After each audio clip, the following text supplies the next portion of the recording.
was always called the bad girl, for she had once, when she was very little, put out her tongue at the postman. She lived alone with her grandmother and her 3 brothers in the cottage beyond the field, and the girls in the village took no notice of her. The bad girl did not mind this, for she was always thinking of the cuckoo clock. The clock stood in one corner of the cottage, and every hour a door opened at the top of its face, and a little cuckoo came out and called its name just the same number of times that the clock ought to have struck, and called it so loudly and in so much haste that the clock was afraid to strike at all. The bad girl was always wondering whether it was worse for the clock to have a cupboard in its forehead and a bird that was always hopping in and out, or for the poor cuckoo to spend so much time in a dark little prison. If it could only get away to the woods, she said to herself, who knows but its voice might grow sweet, and even life itself might come to it.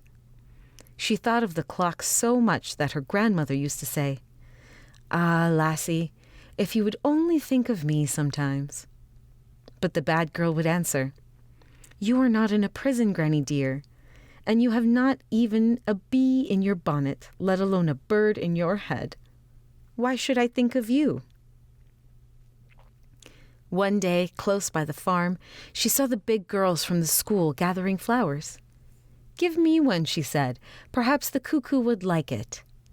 But they all cried, "No, no," and tried to frighten her away. "They are for the little one's birthday. Tomorrow she will be 7 years old," they said. "And she is to have a crown of flowers and a cake, and all the afternoon we shall play merry games with her." "Is she unhappy that you are taking so much trouble for her?" asked the bad girl. "Oh no, she is very happy, but it will be her birthday and we want to make her happier." "Why?" "Because we love her," said one. "Because she is so little," said another. "Because she is alive," said a third. "Are all things that live to be loved and cared for?" the bad girl asked, but they were too busy to listen, so she went on her way thinking. And it seemed as if all things round, the birds and bees and the rustling leaves and the little tender wildflowers half hidden in the grass, answered as she went along. Yes, they are all to be cared for and made happier, if it be possible. The cuckoo clock is not alive, she thought. "Oh no, it is not alive," the trees answered.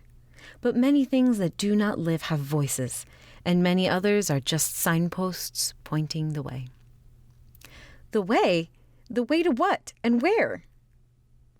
"We find out for ourselves. We must all find out for ourselves," the trees sighed and whispered to each other. As the bad girl entered the cottage, the cuckoo called out its name 11 times, but she did not even look up. She walked straight across to the chair by the fireside, and kneeling down, kissed her granny's hands.